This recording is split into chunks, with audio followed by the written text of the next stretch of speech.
الحمدللہ رب العالمین والصلاة والسلام علی محمد الامین فاعوذ باللہ من الشیطان الرجیم بسم اللہ الرحمن الرحیم۔ خواتین و حضرات، ہم میزان حصہ دوم میں قانون جہاد کا مطالعہ کر رہے ہیں۔ یہ اس حصے کا چھٹا باب ہے۔ میں نے جو طریقہ یہاں اختیار کیا وہ یہ تھا کہ قرآن مجید کی جس آیت میں اصلاً قتال کا حکم دیا گیا ہے اس کو سر عنوان رکھا اور پھر اس کے مضمرات کی قرآن مجید کے دوسرے مقامات سے وضاحت کی۔ اس میں اب اہم ترین بحث شروع ہو رہی ہے اور وہ ہے اقدام کی غایت، یعنی جہاد میں جذبہ محرکہ کیا ہونا چاہیے، اس میں اخلاقی حدود کی رعایت کرنی چاہیے۔ یہ چیزیں تفصیل کے ساتھ زیر بحث آ گئیں۔ اقدام کی غایت یعنی جہاد کس مقصد سے کیا جا سکتا ہے، یہ اب زیر بحث آ رہا ہے۔ چوتھی بات اقدام کی غایت ہے۔ سورہ بقرہ کی ان آیات میں پوری صراحت کے ساتھ بتا دیا گیا ہے، یعنی وہی آیات جو سر عنوان ہیں، جن کو بنیاد بنا کر یہ ساری بحث کی جا رہی ہے۔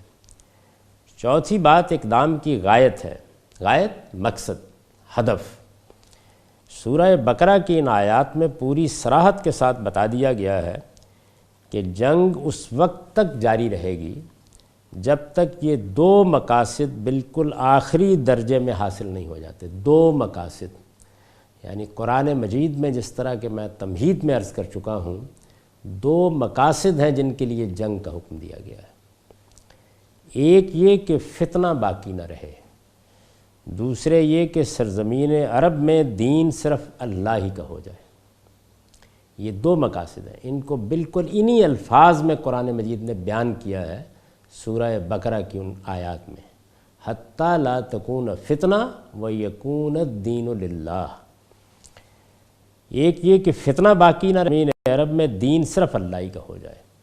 چنانچہ یہ بات پورے اطمینان کے ساتھ کہی جا سکتی ہے کہ قرآن مجید میں جہاں جہاں قتال کا حکم بیان ہوا ہے، جہاں جہاں اس کی تاکید کی گئی ہے، جہاں جہاں مسلمانوں کو اس کے لیے تحریض کی گئی ہے، ابھارا گیا ہے، ان سب مقامات پر یہی دو چیزیں پیش نظر ہیں، یعنی فتنے کا استحصال اور دوسرے سرزمین عرب میں دین صرف اللہ ہی کا ہو جائے۔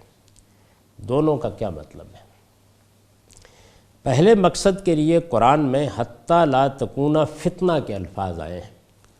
سورہ انفال، یہ قرآن کی 8ویں سورہ ہے، سورہ انفال کی آیت 39 میں بھی جنگ کا یہ مقصد کم و بیش انہی الفاظ میں بیان ہوا ہے۔ یہ فتنہ جسے قرآن نے یہاں اشد من القتل، قتل سے بھی بڑا جرم قرار دیا ہے، اس کے معنی کسی شخص کو ظلم و جبر کے ساتھ اس کے مذہب سے برگشتہ کرنے کی کوشش کی ہے۔ یعنی فتنہ کیا ہے؟ فتنہ قرآن مجید کی تعبیر کے مطابق یہ ہے کہ کسی فرد یا کسی گروہ کو جبری طور پر اس کے مذہب سے برگشتہ کرنے کی کوشش کی جائے۔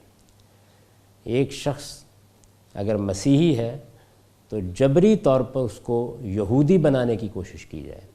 وہ اپنی مرضی سے یہودی ہو گیا ہے یا مسلمان ہو گیا ہے یا مسلمان تھا مسیحی ہو گیا ہے، تو اس کو بالجبر اس اقدام سے روکا جائے۔ قرآن مجید کی اصطلاح میں یہ فتنہ ہے اور اس کو وہ اشد من القتل کہتا ہے، قتل سے بھی بڑا جرم۔ یہی چیز ہے جسے انگریزی زبان میں پرسیکیوشن سے لفظ سے تعبیر کیا جاتا ہے۔ قرآن میں یہ لفظ جگہ جگہ اس معنی میں استعمال ہوا ہے۔ اس میں شبہ نہیں کہ یہ فی الواقع قتل سے بھی زیادہ سنگین جرم ہے۔ اللہ تعالیٰ نے فرمایا کہ الفتنہ تو اشد من القتل۔ میں یہ عرض کر رہا ہوں کہ اس میں شبہ نہیں کہ یہ فی الواقع قتل سے بھی زیادہ سنگین جرم ہے۔ کیوں؟ اللہ تعالیٰ نے یہ دنیا آزمائش کے لیے بنائی ہے اور اس میں انسانوں کو حق دیا ہے کہ وہ اپنے آزادانہ فیصلے سے جو دین اور جو نقطہ نظر چاہیں اختیار کریں۔ یہ حق اللہ تعالیٰ نے صریح الفاظ میں دیا ہے۔ قرآن مجید میں یہ اعلان کیا گیا ہے کہ لا اکراہ فی الدین قد تبین الرشد من الغی، یعنی اللہ نے جو طریقہ اختیار کیا ہے وہ یہ ہے کہ ہدایت اور گمراہی الگ الگ واضح ہو جائیں۔ اس نے مذہب کے معاملے میں جبر کو روا نہیں رکھا۔ چنانچہ کسی انسان کو بھی حق نہیں ہے کہ وہ مذہب کے معاملے میں جبر کو روا رکھے۔ رسالت مآب صلی اللہ علیہ وسلم کو متعدد مقامات پر قرآن مجید میں یہ توجہ دلائی گئی ہے کہ اللہ تعالیٰ کی اسکیم یہی ہے کہ وہ لوگوں کو آزادی دے، وہ اسی بنیاد پر انتخاب کر رہا ہے۔ یہ آزادی مذہب کو اختیار کرنے کی بھی ہے، یہ آزادی مذہب پر عمل کرنے کی بھی ہے، اور یہ فرمایا ہے کہ میں خالق ہوں، میں اگر چاہتا تو سب لوگوں کو ایک ہی مذہب پر لے آتا، لیکن میں نے اس کو پسند نہیں کیا۔ چنانچہ اگر کوئی اس سے مختلف رویہ اختیار کرتا ہے تو وہ میری اسکیم کے خلاف اعلان جنگ کرتا ہے۔ متعدد مقامات پر قرآن مجید میں یہ توجہ دلائی گئی ہے۔ اللہ تعالیٰ نے یہ دنیا آزمائش کے لیے بنائی ہے، اور اس میں انسانوں کو حق دیا ہے کہ وہ اپنے آزادانہ فیصلے سے جو دین اور جو نقطہ نظر چاہے اختیار کریں۔ لہٰذا کوئی شخص یا گروہ اگر دوسروں کو بالجبر ان کا دین چھوڑنے پر مجبور کرتا ہے تو یہ در حقیقت اس دنیا میں اللہ تعالیٰ کی پوری اسکیم کے خلاف اعلان جنگ ہے۔ یہ معمولی درجے کی چیز نہیں ہے۔ اصلاً اللہ تعالیٰ نے جنگ کو جائز ہی یہاں سے کیا ہے، یعنی یہ فرمایا ہے کہ انسان چونکہ سرکشی پر اتر آتا ہے، اور ایک زمانے میں تو بادشاہ ایک دن ایک دین اختیار کرتے تھے، اگلی دن پوری رعایا سے توقع کرتے تھے کہ وہ بھی اسی دین کو اختیار کر لیں۔ ہر کارے دوڑا دیے جاتے تھے کہ یہ پیغام پہنچا دیا جائے، اور لوگوں کے لیے جینا آسان نہیں ہوتا تھا۔ جس وقت شرک کو یہ حیثیت حاصل تھی کہ وہ ایک لحاظ سے مختلف اقوام کا قومی مذہب تھا، یہی رویہ اختیار کیا جاتا تھا۔ فرعون کی داستان ہم قرآن میں بھی پڑھتے ہیں اور بائبل میں بھی پڑھتے ہیں، اس سے یہی معلوم ہوتا ہے۔ یہ صورتحال ایک لمبے عرصے تک دنیا میں رہی ہے۔ موجودہ زمانے میں بھی یہ معلوم ہے کہ جب کمیونزم کا انقلاب برپا ہوا تو روس اور چین میں دونوں جگہ یہی رویہ اختیار کیا گیا، اور اب بھی چین کے بہت سے علاقے ہیں کہ جس میں یہ پرسیکیوشن جاری ہے، یعنی بہت سے مذہبی معاملات میں ایسی قدغنیں ہیں کہ جن کا کوئی جواز نہیں ہے۔ انسان کا بنیادی حق ہے کہ وہ جس نقطہ نظر کو چاہے اختیار کرے، اس کا اظہار کرے۔ ہاں، جہاں دوسروں کی آزادی کسی وجہ سے مجروح ہو رہی ہو وہاں قانون آئے گا، یعنی قانون کی بنیاد یہ ہے کہ کیا کسی کی حق تلفی تو نہیں ہو رہی، کیا کسی دوسرے کی جان مال آبرو کے خلاف کوئی اقدام تو نہیں ہو رہا۔ یہ دو چیزیں ہیں جن کی بنیاد پر ریاست کو قانون سازی کا حق ہے یا لوگوں کو روکنے کا حق ہے۔ اس کے علاوہ کوئی پابندی کسی شخص پر نہیں لگائی جا سکتی۔ یہ بالکل ایک متعین اصول ہے، تمام دنیا اسی اصول کے اوپر قانون سازی کرتی ہے اور اسی پر کرنی چاہیے۔ اس سے تجاوز کر کے جو اقدام بھی کیا جائے گا وہ بالکل غلط ہوگا، اس کی کوئی گنجائش نہیں ہے۔ تو یہاں یہ بات واضح کی گئی ہے کہ اگر دوسروں کو بالجبر ان کا دین چھوڑنے پہ مجبور کیا جاتا ہے تو یہ محض ان کے خلاف ایک اقدام نہیں ہے، بلکہ یہ اللہ تعالیٰ کی پوری اسکیم کے خلاف اعلان جنگ ہے۔ چنانچہ یثرب میں جب مسلمانوں کی منظم ریاست قائم ہو گئی تو انہیں حکم دیا گیا کہ اس سرزمین میں محمد الرسول اللہ صلی اللہ علیہ وسلم پر ایمان لانے والوں کے لیے فتنے کی جو حالت پیدا کر دی گئی ہے اسے ختم کرنے کے لیے تلوار اٹھائیں۔ یعنی جہاد کا حکم کیوں دیا گیا؟ کیا وجہ ہے کہ اللہ تعالیٰ نے فرمایا کہ اب تلوار اٹھاؤ؟ یہ قرآن نے بیان کیا ہے کہ فتنہ پیدا کر دیا گیا ہے، یعنی لوگوں کو آزادی سے جو مذہب وہ قبول کرنا چاہتے ہیں اسے قبول نہیں کرنے دیا جا رہا۔ موجودہ زمانے میں بھی بہت سی حکومتیں ایسی ہیں جو وہ ایسے قوانین بناتی ہیں کہ جو اس بنیادی اصول کے خلاف ہیں۔ مثال کے طور پر ایک لمبے عرصے تک ترکی میں ایسے بعض قوانین بنائے گئے، آپ اذان کس زبان میں دیں گے یہ ریاست طے کرے گی، خواتین اسکارف پہنے گی یا نہیں پہنے گی ریاست طے کرے گی۔ یہ بنیادی انسانی حقوق کی خلاف ورزی ہے، کسی شخص کو اس کا حق نہیں دیا جا سکتا۔ یا جس طرح کہ فرانس کی سیکولر حکومت یہ پابندی لگا دیتی ہے کہ آپ اپنی مذہبی علامتوں کا اظہار نہیں کریں گے، صلیب اٹھا کے نہیں چلیں گے، زنار پہن کے نہیں چلیں گے، سکھ پگڑی پہن کے نہیں جائیں گے، اس کا کسی کو حق نہیں۔ یہ وہ چیزیں جن کا تعلق ایک فرد سے ہے۔ ان معاملات میں کوئی ریاست، کوئی نظم اجتماعی کسی نوعیت کا مداخلت کا حق نہیں رکھتا۔ یہی چیز ہمارے ہاں نفاذ شریعت کے پہلو سے بھی سمجھ لینے کی ہے۔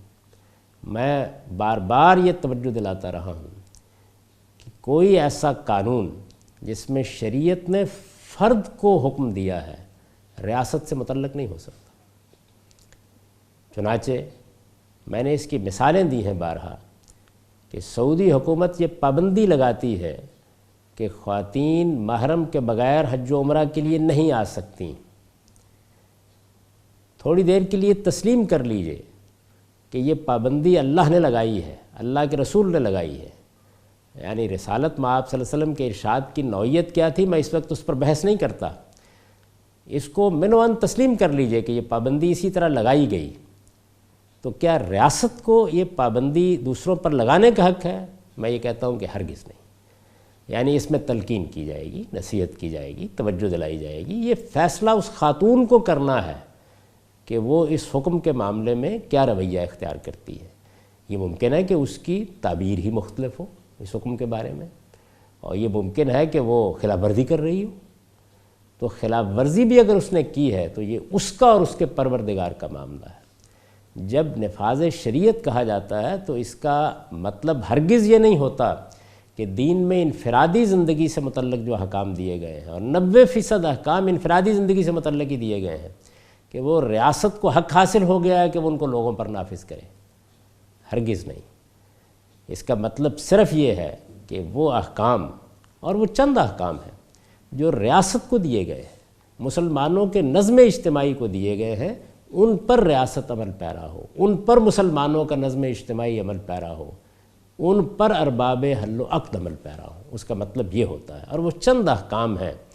یہی وہ فرق ہے جس کو نہ سمجھنے کی وجہ سے جب یہ کہا جاتا ہے کہ اللہ کے دین کا نفاذ ہونا چاہیے یا شریعت کا نفاذ ہونا چاہیے، تو لوگوں کو وحشت ہوتی ہے، اس لیے کہ وہ یہ محسوس کرتے ہیں کہ کچھ ایسے لوگ خدائی فوجدار بن کے حکومت سنبھال لیں گے جو اخلاقی محتسب بن کے بیٹھ جائیں گے۔ اخلاقیات کے جتنے معاملات ہیں، جتنے معروفات ہیں، بھلائی کی جتنی باتیں ہیں، ان میں تبلیغ کی جائے گی، تلقین کی جائے گی۔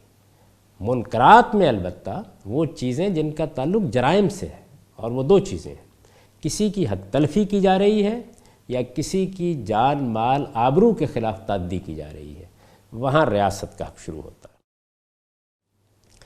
چنانچہ یثرب میں جب مسلمانوں کی منظم ریاست قائم ہو گئی تو انہیں حکم دیا گیا کہ اس سرزمین میں محمد الرسول اللہ صلی اللہ علیہ وسلم پر ایمان لانے والوں کے لیے فتنے کی جو حالت پیدا کر دی گئی ہے اسے ختم کرنے کے لیے تلوار اٹھائیں، اور اس وقت تک برابر اٹھائے رکھیں جب تک یہ حالت باقی ہے۔ یعنی یہ ہدف مقرر کر دیا گیا کہ جہاد ہوگا، اور اس کے لیے مسلمان تلوار اٹھائیں گے، اور اس وقت تک اٹھائے رکھیں گے جب تک کہ ان لوگوں کی قوت بالکل ٹوٹ نہیں جاتی جو پرسیکیوشن کا بازار گرم کیے ہوئے، جو فتنہ برپا کیے ہوئے۔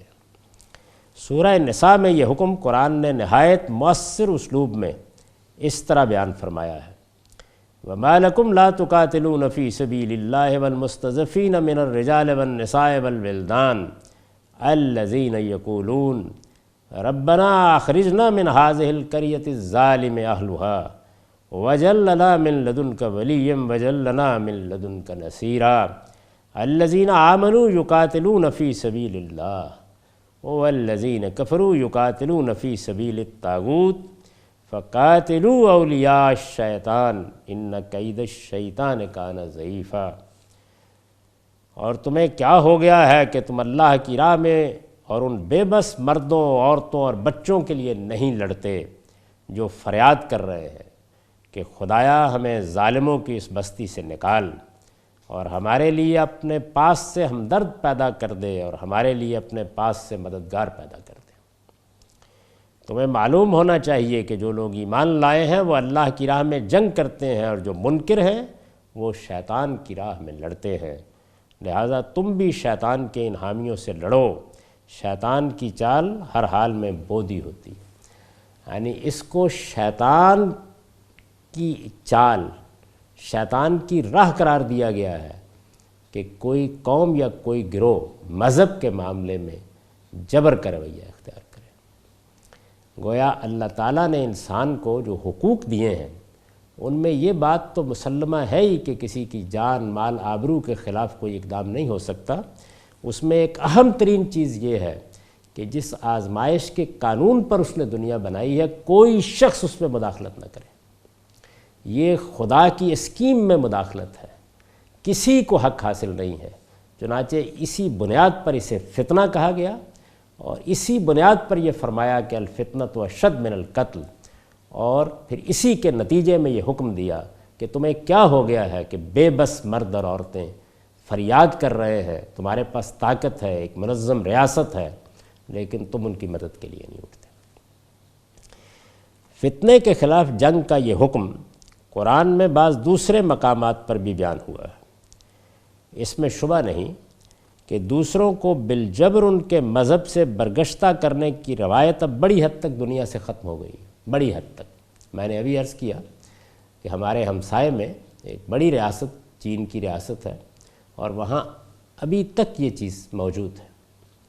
ہمارے ہاں مذہبی لوگ بہت جہاد کا ذکر کرتے ہیں، امریکہ کے خلاف جہاد، اور فلاں کے خلاف جہاد، اور فلاں کے خلاف جہاد۔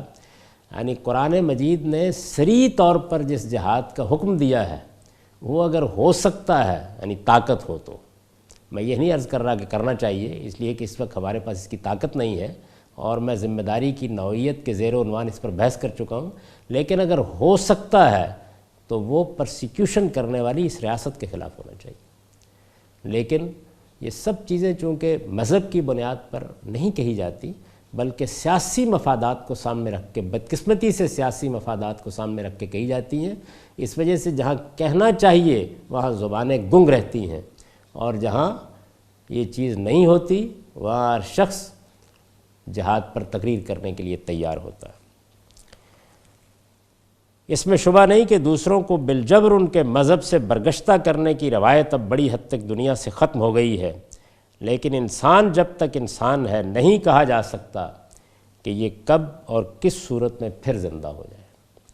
اس لیے قرآن کا یہ حکم، کون سا حکم؟ فتنے کے خلاف جنگ، پرسیکیوشن کے خلاف جنگ۔ اس لیے قرآن کا یہ حکم قیامت تک کے لیے باقی ہے۔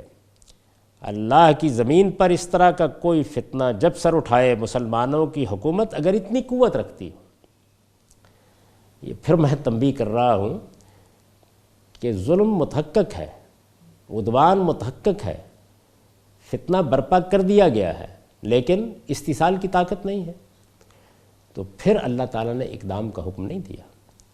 اس وقت اقدام کرنا چاہیے جب فتح کا امکان نظر آ رہا ہو، فتح یقینی ہو تو سخت بزدل ہے وہ قوم کہ جو فتنے کو مٹانے کے لیے جنگ نہیں کرتی۔ فتح کا امکان ہو تو اس کو جنگ کرنی چاہیے، اور اگر فتح کا امکان ہی نہیں ہے اور کوئی قوم جنگ کا اقدام کرتی ہے تو یہ سراسر حماقت ہے۔ اس لیے قرآن کا یہ حکم قیامت تک کے لیے باقی ہے۔ اللہ کی زمین پر اس طرح کا کوئی فتنہ جب سر اٹھائے، مسلمانوں کی حکومت اگر اتنی قوت رکھتی ہو کہ وہ اس کا استحصال کر سکے، تو اس پر لازم ہے کہ مظلوموں کی مدد کے لیے اٹھے اور اللہ کی اس راہ میں جنگ کا اعلان کر دے۔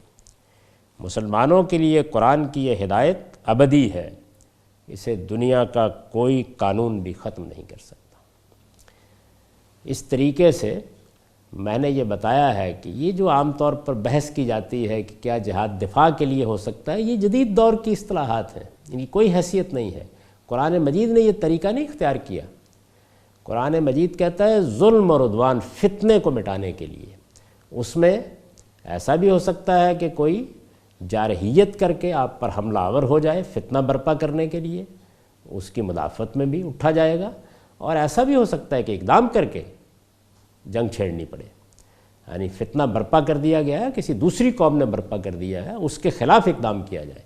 تو اس وجہ سے بحث یہ نہیں ہے کہ اقدام کیا جا سکتا ہے، نہیں، بحث یہ ہے کہ کس مقصد کے لیے اقدام کرنا ہے، وہ ہے فتنے کا استحصال۔ یہاں یہ سوال پیدا ہوتا ہے کہ مذہبی جبر کے علاوہ ظلم و عدوان کی جو دوسری صورتیں ہو سکتی ہیں ان کا حکم کیا یہ نہیں ہوگا؟ یعنی یہاں یہ سوال پیدا ہوتا ہے کہ اللہ تعالیٰ نے براہ راست جس چیز کو موضوع بنا کر حکم دیا ہے وہ تو فتنے کا استحصال ہے، مذہبی جبر کا خاتمہ ہے، لیکن ظلم و عدوان کی کچھ اور صورتیں بھی ہوتی ہیں۔ مختلف ملکوں میں ہم نے دیکھا کہ انسانی تاریخ میں ایسے ایسے مظالم حکومتوں نے ڈھائے ہیں، مختلف گروہوں نے ڈھائے ہیں کہ جن کا ذکر کیا جائے تو انسان کے رونگٹے کھڑے ہو جاتے ہیں۔ تو کیا ان کے خلاف بھی یہی ہدایت ہوگی؟ اس کا جواب یہ ہے کہ مسلمانوں کی جان و مال اور عقل و رائے کے خلاف ظلم و عدوان کی تمام صورتیں درجہ بدرجہ اسی کے تحت سمجھنی چاہیے۔ یعنی ایک بنیادی بات کہہ دی گئی ہے، قرآن مجید میں جب حکم دیا جاتا ہے تو کچھ چیزیں براہ راست زیر بحث آ جاتی ہیں، کچھ اس کے تحت سمجھی جاتی ہیں۔ تو ظلم و عدوان کی تمام صورتیں، اور اس میں نے بتا دیا ہے کہ کسی مسلمان کی جان کے خلاف، مال کے خلاف، عقل و رائے کے خلاف کسی جگہ ظلم کیا جا رہا ہے تو اگر وہ ہماری ریاست اور ہمارے حدود میں ہے تو اس فرد کے خلاف اقدام کیا جائے گا، اس کے لیے سزائیں ہیں، عدالتیں ہیں۔ اور اگر کوئی قوم اس کا ارتکاب کرتی ہے اور ظلم کا وجود متحقق ہے اور ہمارے پاس طاقت ہے تو ہم اس کے خلاف بھی اقدام کر سکتے ہیں۔ چنانچہ سورہ حجرات میں قرآن نے ہدایت فرمائی ہے کہ اہل ایمان کا کوئی گروہ اگر اپنے بھائیوں کے خلاف جارحیت کا ارتکاب کرے اور مصالحت کی کوششوں کے باوجود اس سے باز نہ آئے تو اس سے جنگ کرنی چاہیے۔ یعنی خود قرآن مجید نے اس اصول کا اطلاق کر دیا ہے ایک صورتحال پر، اور مسلمانوں کے معاملے میں کر دیا ہے۔ یعنی مسلمانوں کا ایک گروہ دوسرے گروہ کے خلاف ظلم و عدوان کا ارتکاب کر رہا ہے، وہاں پر بھی جنگ کرنے کی ہدایت دے دی گئی ہے۔ ارشاد فرمایا ہے وَإِن طَائِفَتَانِ مِنَ الْمُؤْمِنِينَ اقْتَتَلُوا فَأَصْلِحُوا بَيْنَهُمَا فَإِن بَغَتْ إِحْدَاهُمَا عَلَى الْأُخْرَىٰ فَقَاتِلُوا الَّتِي تَبْغِي حَتَّىٰ تَفِيءَ إِلَىٰ أَمْرِ اللَّهِ فَإِن فَاءَتْ فَأَصْلِحُوا بَيْنَهُمَا بِالْعَدْلِ وَأَقْسِطُوا إِنَّ اللَّهَ يُحِبُّ الْمُقْسِطِينَ إِنَّمَا الْمُؤْمِنُونَ إِخْوَةٌ فَأَصْلِحُوا بَيْنَ أَخَوَيْكُمْ وَاتَّقُوا اللَّهَ لَعَلَّكُمْ تُرْحَمُونَ۔ اور مسلمانوں کے دو گروہ اگر آپس میں لڑ پڑیں تو ان کے درمیان صلح کراؤ، پھر اگر ان میں سے ایک دوسرے پر زیادتی کرے تو زیادتی کرنے والے سے جنگ کرو۔ یہ سورہ حجرات ہے۔ اور مسلمانوں کے دو گروہ اگر آپس میں لڑ پڑیں تو ان کے درمیان صلح کراؤ، پھر اگر ان میں سے ایک دوسرے پر زیادتی کرے تو زیادتی کرنے والے سے جنگ کرو۔ یہ دیکھیے اب گویا فتنے کے خلاف جنگ کے تحت تعمیم ہو گئی۔ خود قرآن مجید نے اطلاق کر کے بتا دیا کہ ظلم کی یہ صورت، یہاں ظاہر ہے پرسیکیوشن زیر بحث نہیں ہے، ظلم کی اس صورت میں بھی جنگ کرو یہاں تک کہ وہ اللہ کے فیصلے کی طرف لوٹ آئے۔ پھر اگر وہ لوٹ آئے تو فریقین کے درمیان انصاف کے ساتھ مصالحت کرا دو، انصاف کے ساتھ مصالحت کرا دو، اور ٹھیک ٹھیک انصاف کرو، اس لیے کہ اللہ انصاف کرنے والوں کو پسند کرتا ہے۔ مسلمان تو ایک دوسرے کے بھائی ہیں، لہٰذا اپنے ان بھائیوں کے مابین صلح کراؤ اور اللہ سے ڈرتے رہو تاکہ تم پر رحم کیا جائے۔ یعنی اس میں تلقین بھی کی ہے، ترغیب بھی دی ہے۔ مسلمانوں کے اندر جو رشتہ قائم کیا گیا، اخوت کا رشتہ، اس کے لیے بھی جذبات کو ابھارا ہے، اور اس کے ساتھ یہ فرمایا ہے کہ مصالحت کراؤ، پہلی کوشش یہی ہونی چاہیے۔ لیکن اگر ساری کوششوں کے بعد یہ معلوم ہو کہ ایک گروہ، مسلمانوں کا ایک گروہ زیادتی پر آمادہ ہے تو پھر اس کے خلاف بھی اقدام کیا جائے گا۔ ان آیات میں جو حکم بیان ہوا ہے اس کا خلاصہ درج ذیل ہے۔ نمبر 1، مسلمانوں کے دو گروہ اگر آپس میں کبھی لڑ پڑے تو دوسرے مسلمانوں کو اسے پرایا جھگڑا سمجھ کر اس سے الگ تھلگ نہیں بیٹھنا چاہیے۔ اسی طرح یہ بات بھی ان کے لیے جائز نہیں ہے کہ حق اور ناحق کی تحقیق کیے بغیر محض خاندانی، قبائلی اور گروہی عصبیت کے جوش میں کسی کے حامی اور کسی کے مخالف بن جائے۔ ان کے لیے صحیح رویہ یہ ہے کہ معاملے کو پوری طرح سمجھ کر فریقین کے درمیان مصالحت کی کوشش کریں۔ یہ کرنا ہے مسلمانوں کو، یعنی جو حکم دیا گیا ہے یہ میں نے اس کو نکات کی صورت میں متعین کر دیا ہے۔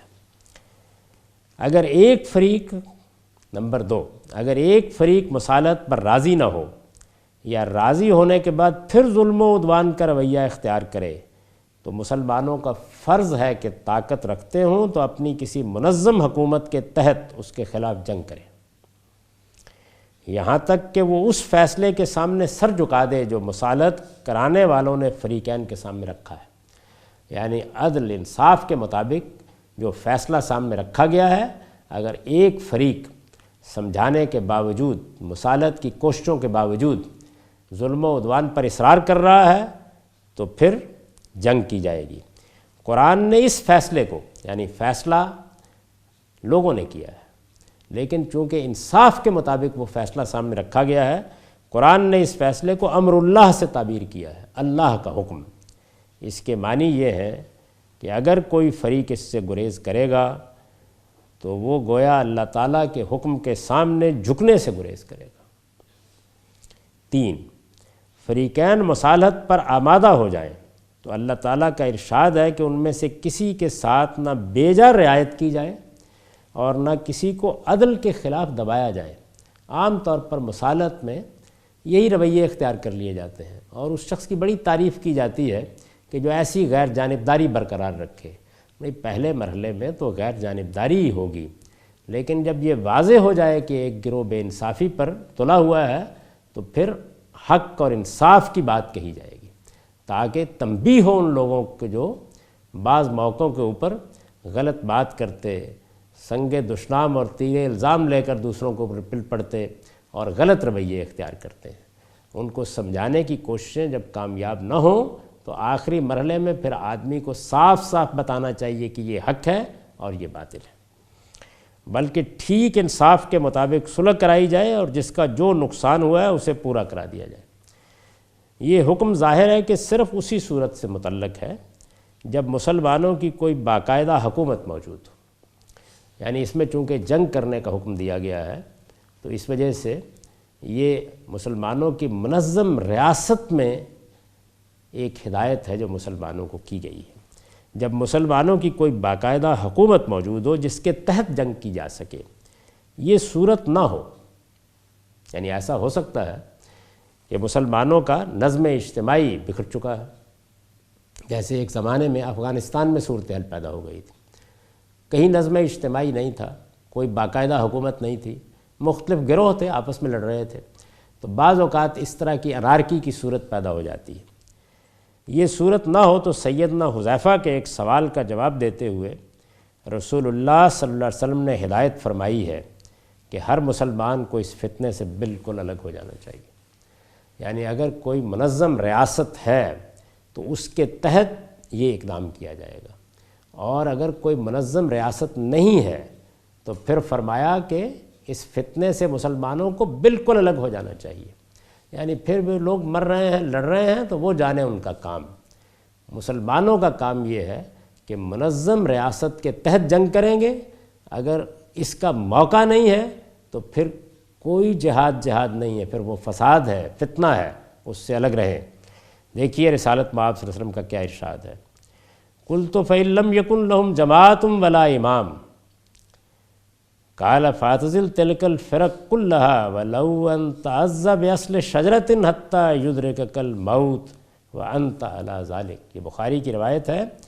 میں نے پوچھا، سیدنا حذیفہ کہتے ہیں میں نے پوچھا پھر اگر مسلمانوں کا کوئی نظم اجتماعی اور کوئی حکمران نہ ہو، یعنی آپ فرما رہے ہیں کہ مسلمانوں کے نظم اجتماعی سے وابستہ رہو، یہ اس روایت کا سیاق ہے، ہر حال میں اس کی پابندی کرو۔ مسلمانوں کا اگر کوئی امیر ہے، کوئی حکمران ہے، ان کے ارباب حل وقت ہے، ایک نظم قائم ہے تو اس کا التزام کیا جائے، لیکن اگر ایسا نہ ہو، آپ نے فرمایا اس صورت میں ان سب گروہوں سے بالکل الگ ہو جاؤ، اگرچہ تمہیں مرتے وقت کسی درخت کی جڑ ہی چبانی پڑے، یعنی الگ ہو کے جا کے بیٹھ جاؤ اور اپنے رب کو یاد کرو، اسی حال میں تمہیں موت آنی چاہیے۔